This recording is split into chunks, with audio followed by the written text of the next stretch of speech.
Bonjour et bienvenue dans mon atelier. Aujourd'hui on va commencer et on va apprendre à travailler avec la lamelleuse. Allez, c'est parti. Si vous tombez sur cette vidéo par hasard, moi je me présente, je m'appelle Grégoire et je fais des vidéos sur tout ce qui tourne autour du travail du bois en général, fabrication de meubles en bois massif, agencement d'atelier, etc., etc. Comme je vous l'ai dit en introduction, aujourd'hui on va travailler, on va apprendre, on va découvrir le travail à la lamelleuse. Tout simplement parce que je trouve que c'est un moyen assez rapide de pouvoir faire des assemblages, des caisses faciles, rapides, et puis aussi pour faire du travail d'agencement un petit peu plus rapide, voilà, tout simplement. Donc dans un premier temps, on va explorer cette lamelleuse, c'est une Makita, c'est celle que j'ai choisie. On va découvrir un petit peu ensemble comment elle est faite, je vais vous expliquer pourquoi j'ai choisi celle-là et pas une autre, et puis ensuite on va faire une petite caisse en bois, une caisse à outils en fait, tout simplement, et on va la faire avec cette lamelleuse. Allez, c'est parti. Alors la lamelleuse que j'ai choisie, donc c'est la Makita, c'est la PJ 7000. Petite information, vous verrez sur internet qu'il y a la PJ 7000 et la PJ 7000J. J'ai pas fait attention quand j'ai commandé, mais en fait la seule différence c'est que la PJ 7000J est vendue avec une caisse, le MacPack, donc la caisse qui est vendue avec. Et celle-ci non, donc j'ai pas eu la caisse. À vrai dire, c'était le moins cher que j'ai trouvé sur internet, ça explique pourquoi. Mais bon voilà, je suis été un petit peu déçu de ne pas avoir la caisse, mais ce n'est pas très grave parce qu'au final les caisses on les utilise pas, on les met dans un coin de l'atelier et elles dorment. Au final c'est pas très grave. Alors cette Makita elle se présente comment?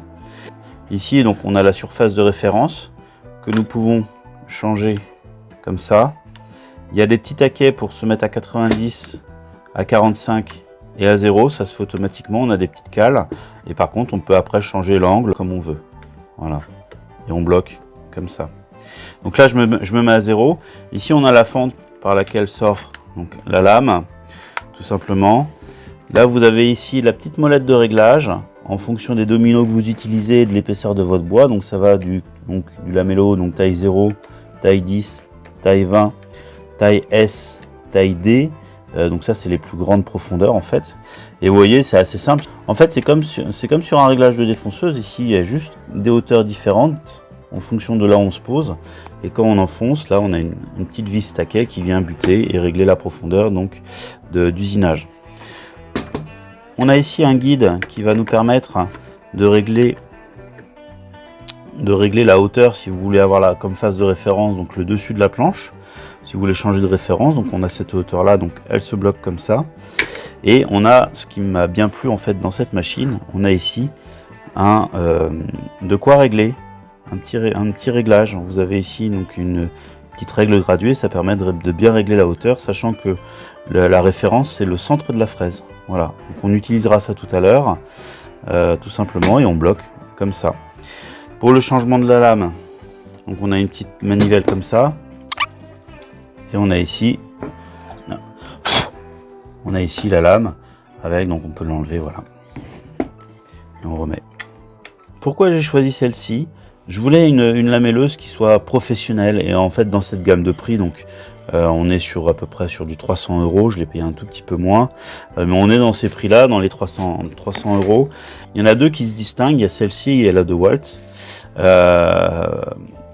En fait, les deux m'auraient très bien convenu. J'ai pris la Makita pour plusieurs raisons. Ici, il y a la petite règle graduée qui, je trouve, quand même est un avantage. Ça permet de mieux régler plus facilement, en tout cas, les usinages. Et ici, vous avez la possibilité, voilà, avec les petits taquets. Ça, j'ai bien aimé aussi. Aussi, la DeWalt, elle fonctionne exactement pareil. Il y a très peu de différence entre les deux, je pense. Après, je ne l'ai pas eu en main. Donc, voici pour les caractéristiques donc, de cette machine. Bouton marche-arrêt, etc. À première vue, ça n'a pas l'air très compliqué. Maintenant, est-ce que c'est aussi simple que ça en a l'air? Et on va le voir ensemble, on va fabriquer une caisse à outils. Allez! Dans un premier temps, on repère tous les emplacements à usiner, histoire de ne pas se tromper entre le champ, la face, etc. C'est une méthode qu'on avait pu voir dans une des vidéos de l'atelier Floki. Et ouais, je vais utiliser cette astuce parce que le trou, une fois qu'il est fait, il est fait. Donc voilà, comme ça me permet de m'assurer que tous les usinages que je vais faire seront au bon emplacement.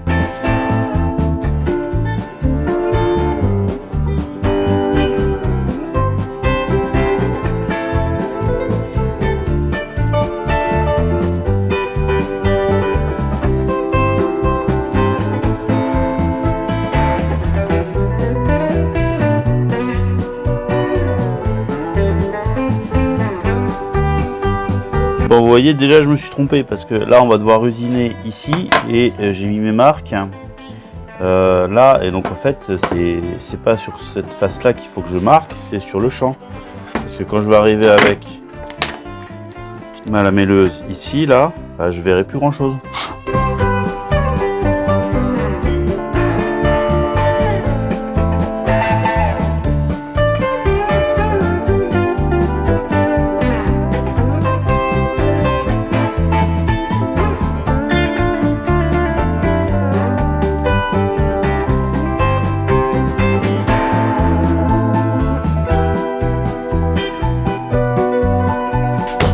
Tous mes repères sont marqués, maintenant il n'y a plus qu'à usiner.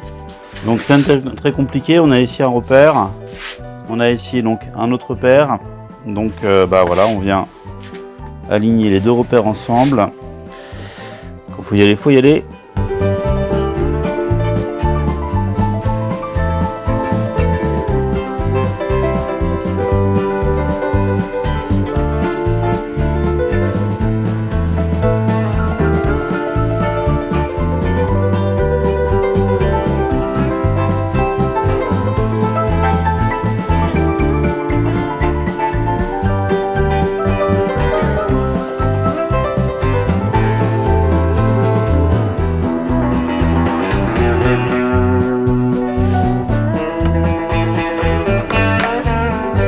Ah mince! Bon, c'est pas grave. Je vous explique, je me suis trompé de référence.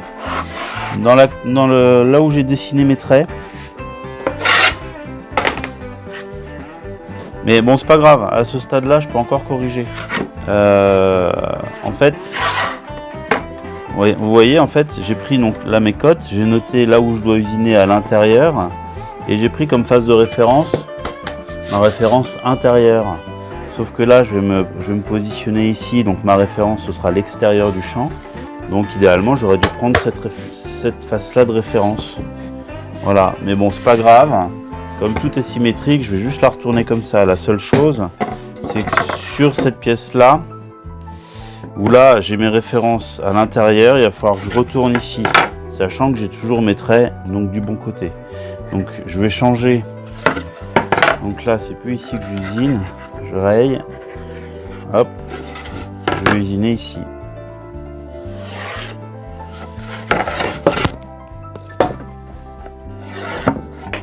Voilà.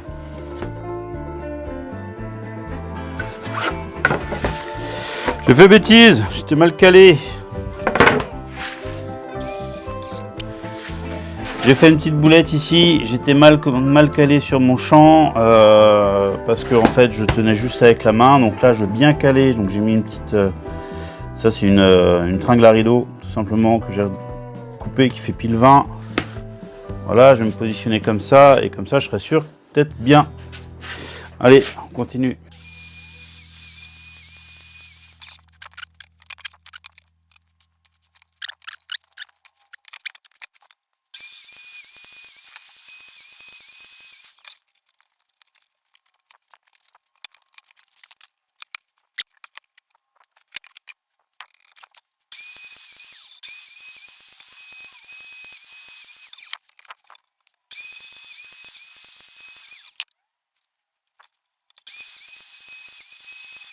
Alors là, je m'aperçois que j'ai fait une erreur ici, que je ne comprends pas. Alors, pourquoi j'ai fait cette erreur?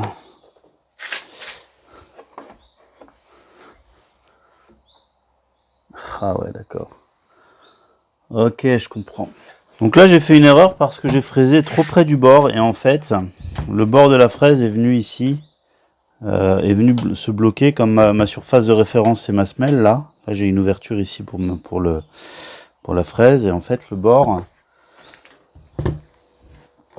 est venu se bloquer ici tout simplement, et ça a créé, vous voyez là comme ça, et ça a créé ce décalage.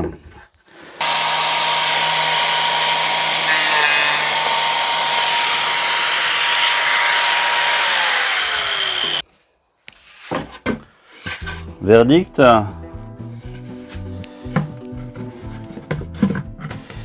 Est-ce que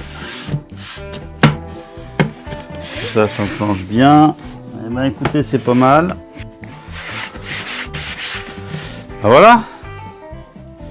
Je suis assez content du résultat, ça s'emboîte bien, ça se tient bien. Puis maintenant on va coller tout ça. Et une fois que ce sera collé, je viendrai faire une découpe de part et d'autre pour ressortir, pour faire le couvercle en fait. Et on va mettre donc des chevilles ici, des poignets, et on aura une belle petite boîte à outils pour ranger ces outils. Avant de coller, je vais poncer l'ensemble pour enlever tous les repères un petit peu gênants. Voilà. Je vais faire un petit ponçage rapide, surtout les faces intérieures parce qu'elles sont difficiles d'accès. L'extérieur, ce sera avec un ponçage général à la fin.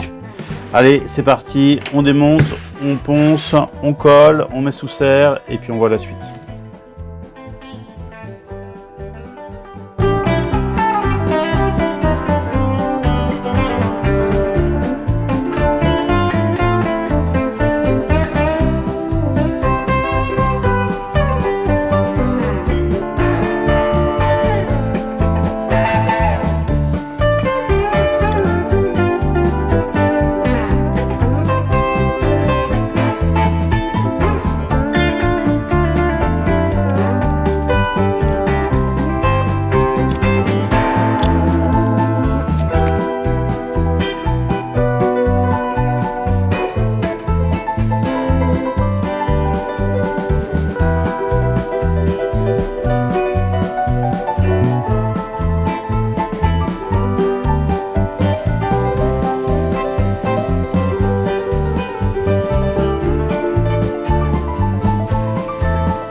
Voilà, un petit projet qui se termine. Alors, le projet de cette boîte, donc de cette caisse à outils, n'est pas fini, mais le thème aujourd'hui de la vidéo, c'est le travail, l'introduction du travail à la lamelleuse.